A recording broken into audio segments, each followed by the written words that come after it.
History rarely whispers gently about empires.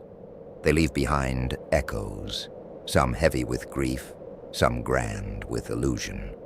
When we speak of England's rise to dominance, we speak not only of red-coated armies and thundering navies, but also of small acts that rippled across centuries. A quiet land grant in Ireland, a treaty signed on a ship off the coast of Bengal, a factory built in Manchester that would clothe a continent. This is not the story of heroes, nor of villains. It is the story of how power grows, slowly, often silently, and almost always at a cost. In this long, quiet reflection, we will walk through the centuries. We will not rush to judgment, nor smooth the jagged parts. We will begin not with empire, but with an island, cold, green, and surrounded by uncertainty. Before England ruled over colonies, before its ships ruled the seas, and long before its name evoked empire, there was only an island where fog curled over forests and villages pressed low to the ground, an island where stone circles marked forgotten gods and stories passed from fire to fire in the long winter dark. This land was not yet England, not in name nor in form. It was a fractured place, home to warlords, farmers, druids, monks, and invaders, a place where power was local, unstable, and often cruel. The Romans called it Britannia. To them, it was the edge of the known world, a remote, restless province, more trouble than it was worth. When they left around 410 CE, they abandoned half-finished roads, broken walls, and a people exposed to the wind. Into that vacuum came waves, Angles, Saxons, Jutes, Germanic tribes fleeing other wars, seeking soil. They did not arrive as armies, but as migrations. The native Britons resisted. Stories of Arthur, misty and confused, echo that defiance. But slowly, steadily, these new arrivals pressed inland, bringing their gods, their songs, their bloodlines. Villages became strongholds, tribes became kingdoms. And out of this chaos, a fragile set of polities began to form. Northumbria, Mercia, Wessex, East Anglia, each ruled by its own kings, each struggling for survival and supremacy. There was no England yet, only a question. Who would unify this restless place? The answer would not come easily. In the 8th and 9th centuries, new invaders arrived, not to settle but to plunder. The Vikings came in longships, their hulls slicing through waves like blades. Their sails struck terror across the English coast. In 793, the monastery at Lindisfarne was raided. A peaceful place turned into ash. It marked the beginning of 2 centuries of Norse terror. Unlike earlier raiders, the Vikings returned again and again. They attacked with timing, fury, and purpose. They targeted wealth, monasteries, churches, and towns. They understood that England had begun to grow rich, and they intended to take it. Soon, they came not only to steal, but to rule. The great heathen army arrived in 865. It was not a raiding party, it was a force of conquest. Cities like York fell. The Danelaw was established, a swath of eastern England under Norse law, language, and custom. But in Wessex, a resistance grew. King Alfred of Wessex, later styled Alfred the Great, was not born a conqueror. He was a scholar, a dreamer, and a reluctant warrior. But necessity shaped him. Alfred fought, negotiated, and rebuilt. He created burhs, fortified towns to resist raids. He promoted learning and literacy, translating Latin works into Anglo-Saxon. He believed a king should both fight and think. Most importantly, he laid the intellectual groundwork for a single English identity. His children and grandchildren would take his dream further.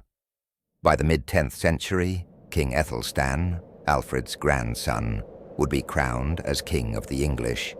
The name had arrived. But unity remained fragile. Beneath the crown, divisions festered, and soon they would be tested again, this time by a foreign duke with a claim and an army. In 1066, 3 armies would claim the English crown. Harold Godwinson, the last great Anglo-Saxon king, had barely defeated an invasion from Norway when he turned south to face William, Duke of Normandy. William's claim was contested, but he had something more powerful: organization, armor, and ambition. His forces landed at Pevensey and met Harold at Hastings. The battle lasted a day, but changed England forever. Harold died. William became the conqueror. What followed was not just conquest, it was replacement. Norman lords replaced Anglo-Saxon nobility, castles replaced wooden halls, French became the language of law and court. Domesday Book, compiled in 1086, was more than a survey. It was a manifesto of control. William needed to know what he owned and what others did. The Anglo-Saxon elite was nearly wiped out or reduced to peasantry. New laws, new structures, and new tensions rooted themselves into the soil. This was not a simple merger of cultures. It was domination, an early blueprint of imperial strategy. Over the next centuries, the English monarchy would be shaped by civil war, legal reform, and ambition. The Plantagenets, descended from both Norman and Angevin blood, ruled a realm that stretched across half of France.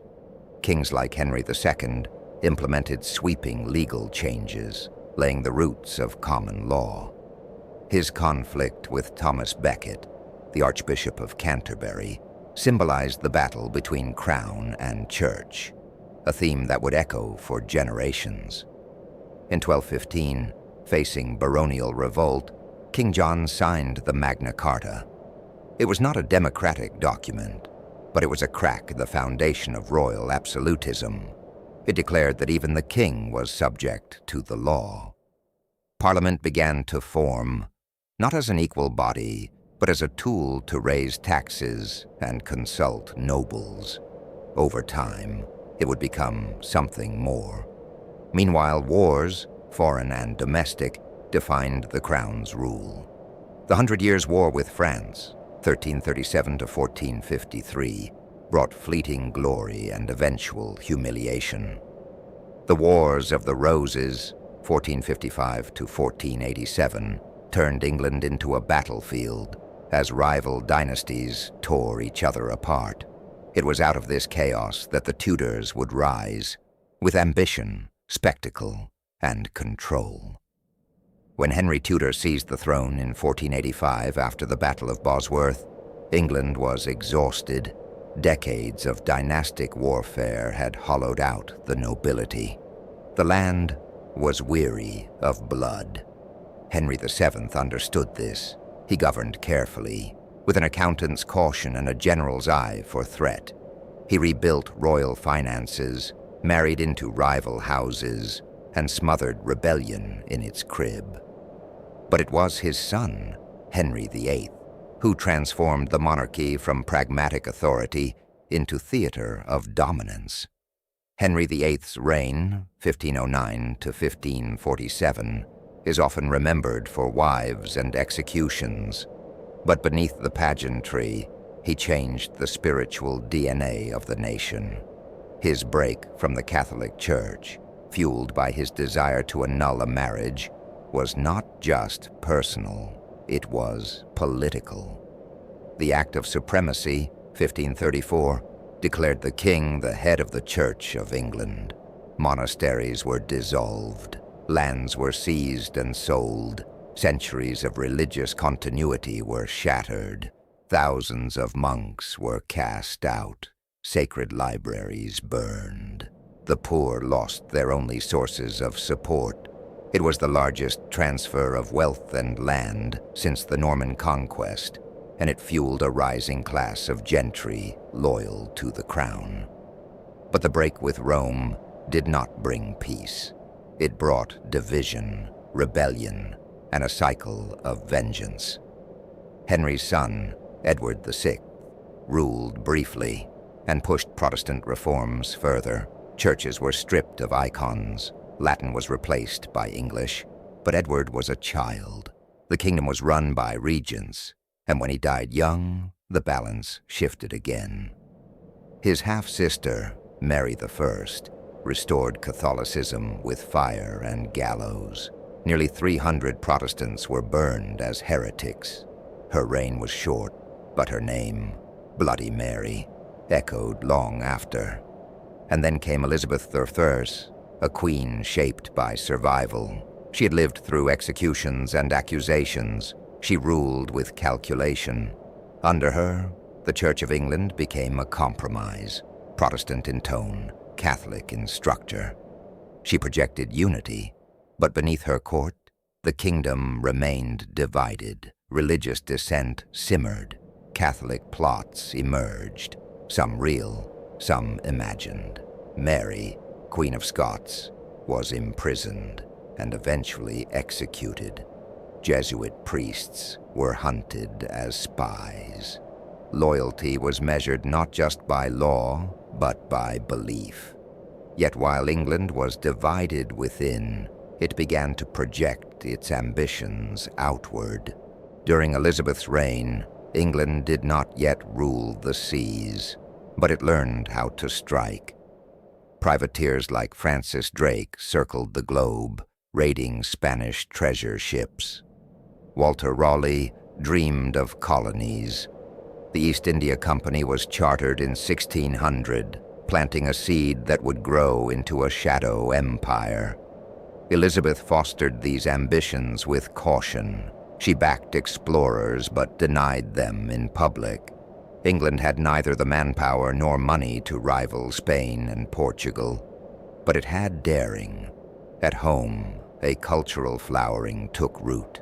Shakespeare, Marlowe, Spencer. The English language was honed into a blade of imagination.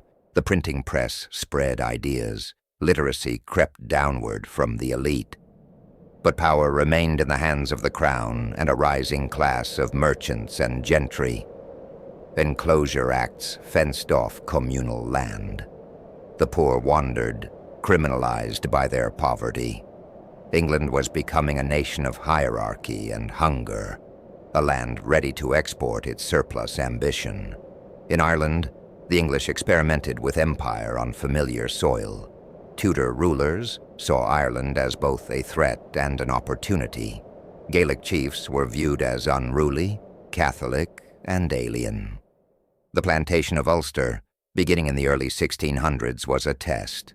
Remove native landholders, settle English and Scottish Protestants, and transform the cultural landscape.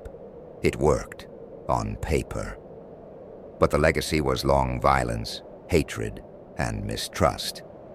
This internal colony would shape how England approached control elsewhere, through legalism, displacement, and the sanctification of land theft. As the Tudor dynasty ended and the Stuarts took the throne, a new conflict brewed between monarchy and parliament, between absolute rule and contractual governance. James III believed in divine right. Parliament did not. Charles I pushed too far, taxing without consent, imprisoning dissenters, and bypassing Parliament.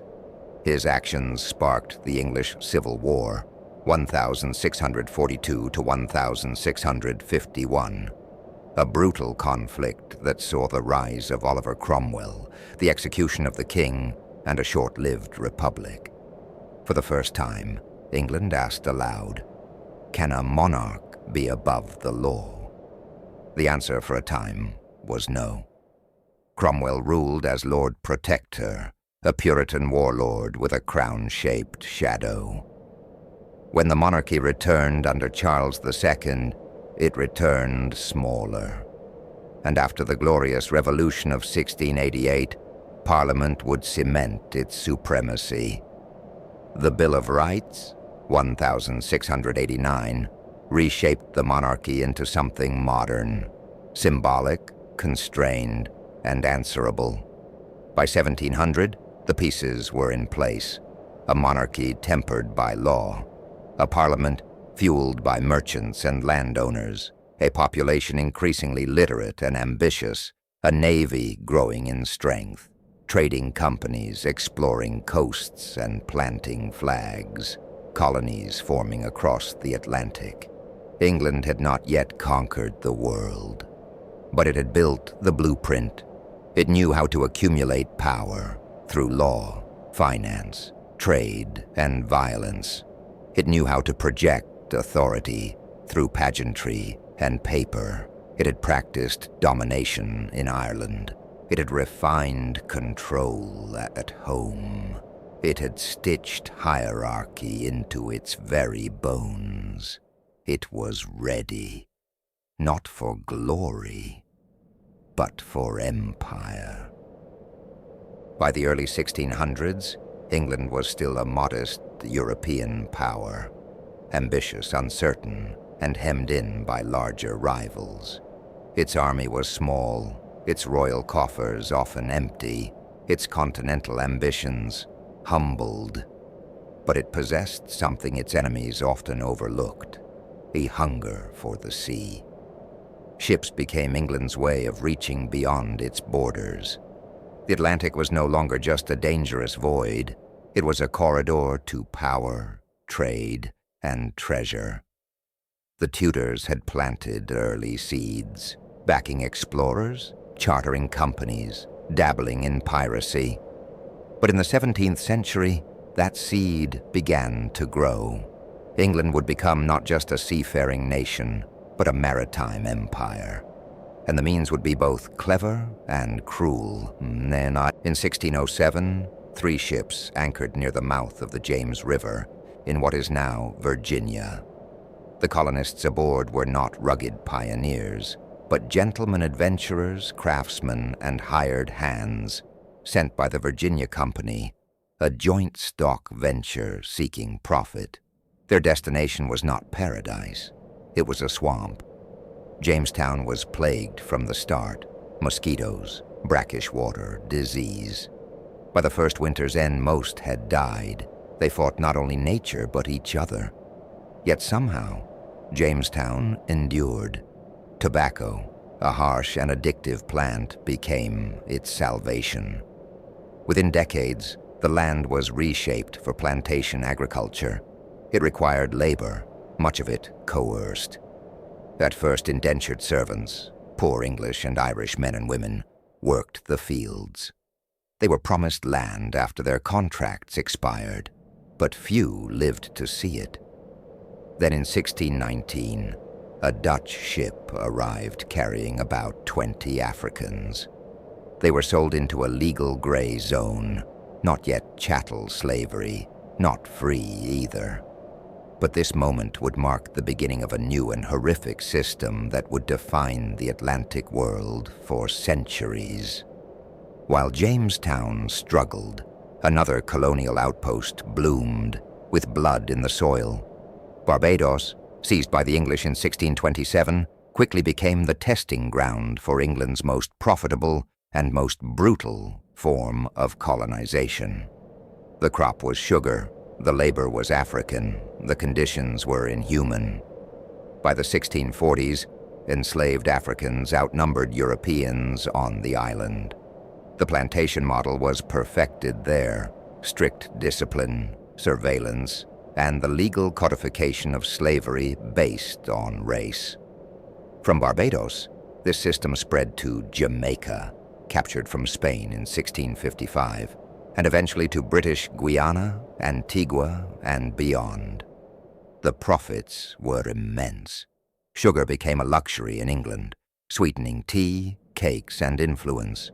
But for the enslaved, life expectancy was brutally short. Most died within a decade of arrival. England's economy grew increasingly intertwined with the transatlantic slave trade, forming a triangle of commerce and cruelty. Manufactured goods, textiles, weapons, metal, were shipped from ports like Liverpool and Bristol to the West African coast. There, these goods were exchanged for human beings, often acquired through local warfare and kidnapping. Ships packed enslaved Africans into horrific conditions for the Middle Passage, weeks at sea, chained, diseased, brutalized. Survivors were sold in the Caribbean or the Americas, their labor extracting sugar, tobacco, cotton. Those products were then shipped back to England, completing the triangle and feeding its growing appetite for wealth. The ships that carried slaves were often insured. Profits were counted before the voyages began. Banks, insurers, and merchants grew rich in English port cities. In quiet counting houses and busy shipyards, slavery became invisible, just another cog in the imperial machine. The English crown, strapped for cash and wary of direct governance abroad, found a new tool: chartered companies. These were not merely businesses, they were private empires. The East India Company, founded in 1600, began humbly, with spices and silk. But by the late 1600s, it had evolved into a paramilitary state, complete with its own army, navy, forts, diplomats, and tax collectors. In India, the company played rival kingdoms against one another, offering protection, collecting revenues, and slowly tightening its grip. In 1757, at the Battle of Plassey, a small company army under Robert Clive defeated the Nawab of Bengal and his French allies. This was not a war of kings, it was a corporate conquest. Bengal, one of the richest regions in the world, was now administered by clerks in Calcutta and investors in London. The company extracted immense wealth, taxing peasants, controlling trade, and enforcing laws without consent. By the end of the 18th century, the East India Company governed tens of millions. Its flag flew over territories far beyond its charter. It had become a state within a state, answering only loosely to Parliament. And it was not alone. Other companies, like the Royal African Company, trafficked in enslaved Africans. The Hudson's Bay Company claimed vast parts of North America. These corporations operated with royal blessing, legal immunity, and imperial backing. The age of empire was increasingly an age of business. Commerce, in theory, seems peaceful. But in practice, England's trade was enforced by violence. In the Caribbean, plantation owners were backed by militias and royal navies. Rebellions, by the enslaved or free people of color, were crushed with public executions and horrific punishments. To maintain control, laws grew stricter. Even reading, praying, or assembling could be deemed a threat. In Africa, English forts dotted the coast. From Elmina to Bunce Island, English traders often fueled local wars, exchanging guns for captives. The destruction was not just physical, it unraveled societies. In Asia, trade wars with the Dutch, Portuguese, and French grew bloody. Battles weren't always declared between nations. They were often between companies, with warships firing in harbors thousands of miles from home. Even opium became a tool of control. In the late 1700s, to correct a trade imbalance with China, British merchants began exporting Indian opium into Chinese markets against imperial law. Millions in China became addicted. When the Qing tried to stop it, Britain responded not with diplomacy, but with gunboats, leading to the First Opium War in 1839. England had become a nation willing to wage war for the right to trade poison. Back home, the profits of empire transformed London, Liverpool, and Bristol into global financial centers. In coffee houses, merchants traded futures in sugar, tea, and people. The Bank of England was established in 1694 to finance war and empire.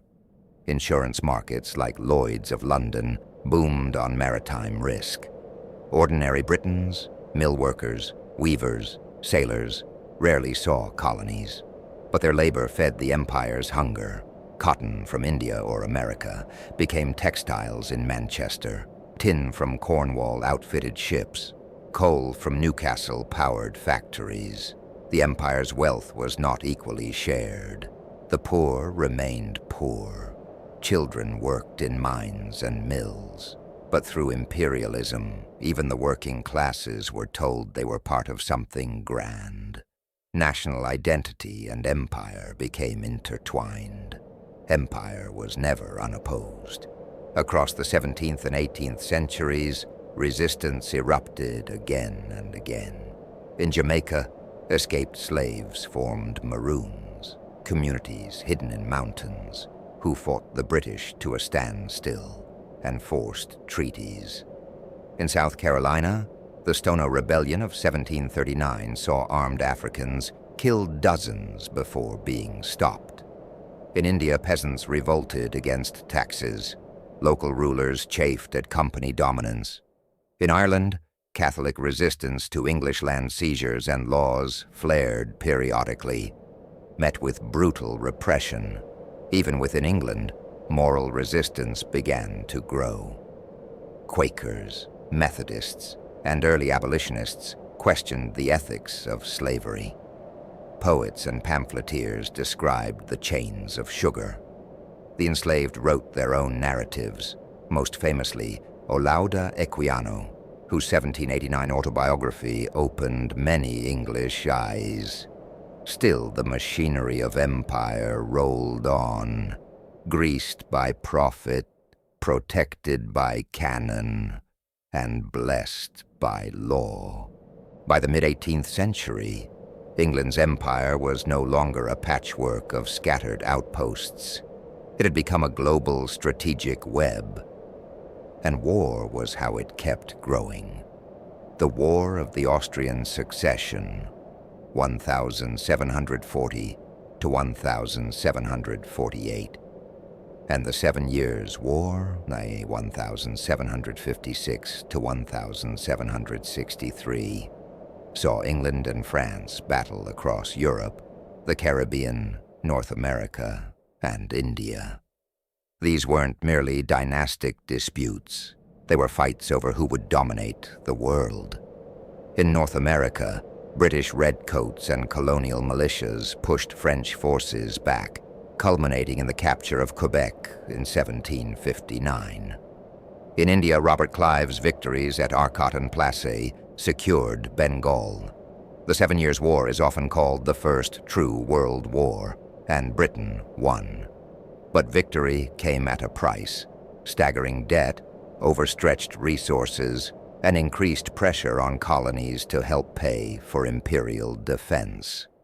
That pressure would soon backfire in the American colonies. In the 1770s, 13 colonies on the Atlantic coast of North America, long accustomed to self-rule and prosperity, rose in rebellion against taxation without representation. The British response was harsh and condescending. Parliament passed punitive acts. Redcoats marched. Protests turned violent. The American Revolution was a psychological wound for the British Empire. It wasn't just a lost colony, it was a lost identity. For decades, Britons had pointed to America as proof of imperial success. To lose it, and to lose it in a war of ideas, liberty, consent, natural rights, shook many to their core. But it did not end the empire. In fact, it shifted the empire's gaze more fully to the east, to India, the Caribbean, Africa, and the Pacific, and Britain would learn from the loss. Future colonial strategies would place more emphasis on indirect rule, economic leverage, and controlling the narrative. Even as Britain expanded its global reach, pressure was building at home to confront the empire's moral contradictions. By the late 1700s, abolitionist voices had become organized, articulate, and persistent. Granville Sharp took legal action to protect escaped slaves in England. Thomas Clarkson traveled the country, gathering evidence of the horrors of the Middle Passage. Olaudah Equiano's autobiography gave a first-hand account of kidnapping, slavery, and spiritual growth. William Wilberforce, a devout evangelical, led parliamentary efforts for reform. Public opinion began to shift. Campaigns gathered signatures, sugar boycotts spread, slave ship diagrams, haunting, clinical, were printed in newspapers. The Slave Trade Act of 1807 finally abolished the transatlantic trade, but not slavery itself. That would not come until 1833. Even then, enslavers were compensated, not the enslaved. But the abolitionist movement had done something deeper. It had punctured the empire's moral armor, exposing its reliance on suffering. By the close of the 18th century, empire was no longer a distant enterprise. It had become part of British identity. Exotic goods filled English homes: porcelain, silk, spices, rum. Children played with globes showing pink patches of British territory. The English language absorbed words from Hindi, Arabic, Yoruba. The very idea of Britishness became intertwined with dominion over others. In literature, empire was romanticized. In schools, it was justified. In churches, it was sanctified. Few questioned it. Fewer still saw its end. And yet cracks had begun to form. The American loss, the Indian resistance, the abolitionist challenge, all of them whispered the same truth.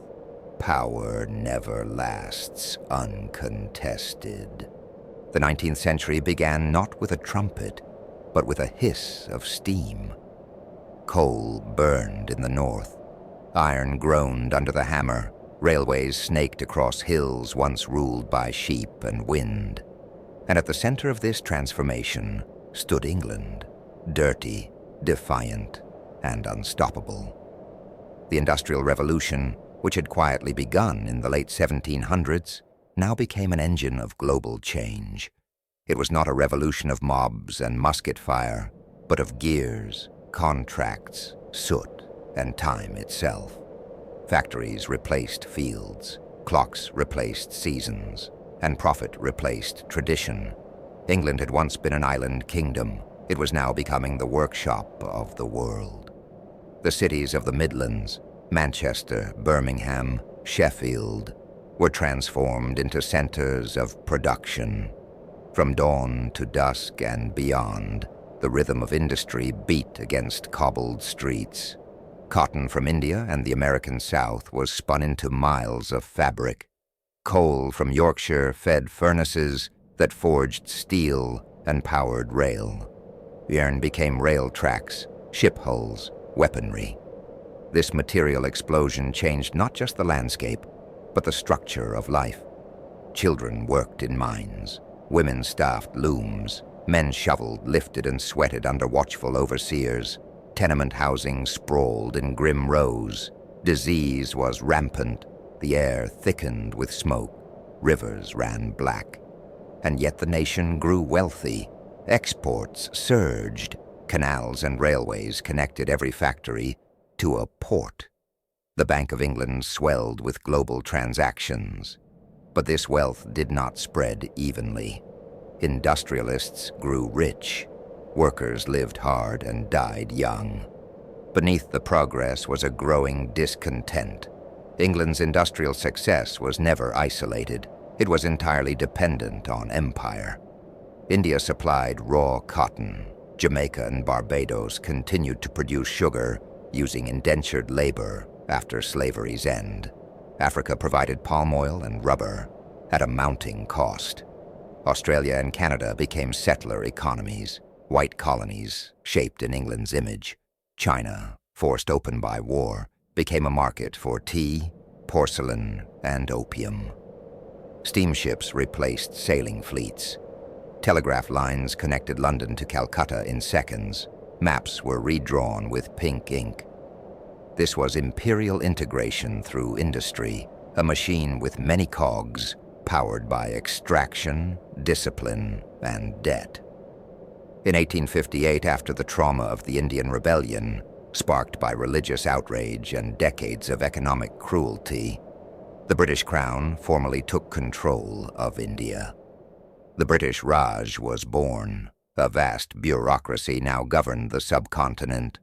Viceroys, civil servants, and colonial officers administered districts with legal precision and emotional detachment. Railways were built, not for Indians, but to move troops and resources. Education was introduced, not to elevate, but to anglicize. Indian princes became puppets. Farmers became tenants. Language and culture were reshaped to mirror the distant throne. Famines returned, killing millions, not because of drought alone, but because British policies favored export and refused local relief. And yet many in Britain called this the jewel in the crown. They saw roads, they saw order, they did not see the bodies. As factories multiplied and colonial exports flooded England, moral contradictions deepened. Slavery had been abolished in 1833, yet forced labor persisted across the empire. Progress was praised at home, while starvation unfolded abroad. Missionaries preached salvation to Africa and Asia, while ignoring the hunger on Manchester's streets. Even Queen Victoria, stoic symbol of empire, was both worshipped and quietly mocked. The Chartist movement demanded voting rights. The Luddites smashed machines. Irish famine victims starved while food was exported. Poor laws criminalized poverty. England spoke of civilization, but many lived in conditions indistinguishable from prisons.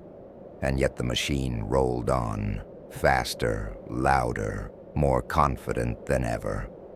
The latter half of the 19th century saw empire strain under its own weight. In Africa, resistance movements flared. The Zulu Wars, Ashanti resistance, the Mahdist uprising in Sudan. In Ireland, calls for independence turned violent and frequent. In India, growing nationalist movements began to speak the language of rights and self-rule. The British responded with what they knew: force, bureaucracy, and narrative. Wars were called expeditions. Uprisings were called mutinies. Massacres were called misunderstandings. Even as Boer War brutality shocked the public, newspapers reassured readers of England's moral duty to rule. The empire was now an ideology, not just a territory. Back home, empire became a national myth. Rudyard Kipling wrote of the white man's burden. Schoolchildren memorized maps colored in red. Tea time became ritual. Public squares honored generals who never knew peace. The working class, though exploited, took pride in the empire. Soldiers enlisted to serve in faraway lands. Empire gave even the poor a sense of shared greatness. But this was a dream built on forgetting the labor of others, forgetting the blood spilled, forgetting the people who never consented. As the 19th century drew to a close, England was at its peak, an empire of paradox, enlightenment and exploitation, literacy and censorship, steam power and starvation. The 20th century would not be as kind. The industrial empire was a triumph of will and machinery, but also a tragedy of silence. England had reached the height of its power, but had built that peak on millions of unseen foundations. The enslaved, the colonized, the forgotten workers of its own streets. It would not collapse in one moment, but its shadow was lengthening, In the final segment, we will walk slowly through that long twilight, the wars, the losses, the decolonization, and what echoes remain today. The 20th century began with England at the pinnacle of its global reach. 1/4 of the world's landmass was under British control. Its navy circled the seas, its banks financed empires, its language, laws, and customs stretched from Lagos to Lahore, from Melbourne to Montreal. But beneath the grandeur that the world was shifting, technology was no longer England's alone. Resistance was no longer local. Communication moved faster than censorship. And beneath every anthem, behind every colonial office, voices were rising. Voices asking questions that the empire had long refused to hear. The First World War, 1914 to 1918. The British Empire entered World War I as a confident power and emerged as a bleeding one. More than 8 million men from across the empire fought under the British flag, Sikhs and Gurkhas in the trenches of France, West Africans in supply lines across the Sahara, Australians and Canadians at Gallipoli and the Somme. They were promised honor, rights, respect. They returned to find silence.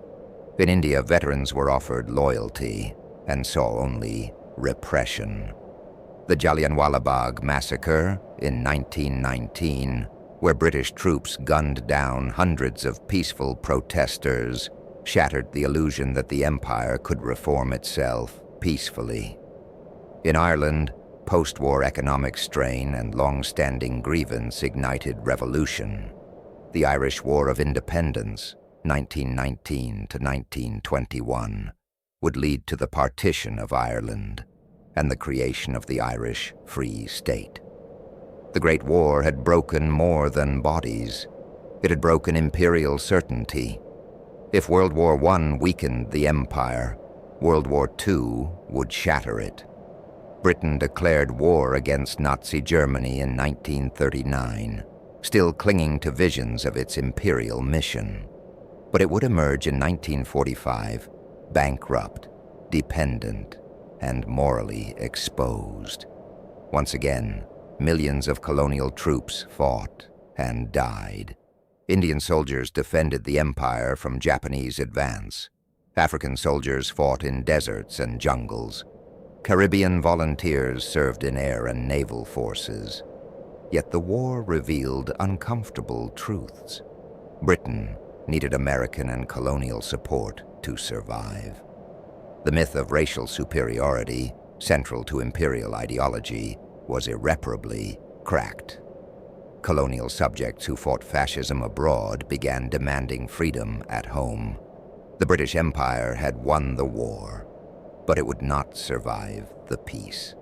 In 1947, after years of civil disobedience, negotiation, and pressure, India gained independence. But it came with partition, a rushed, chaotic division that displaced 15 million people and killed more than 1 million in sectarian violence. Britain had ruled India for 300 years.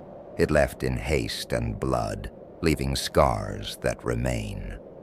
Throughout the 1950s and 60s, the empire continued to unwind.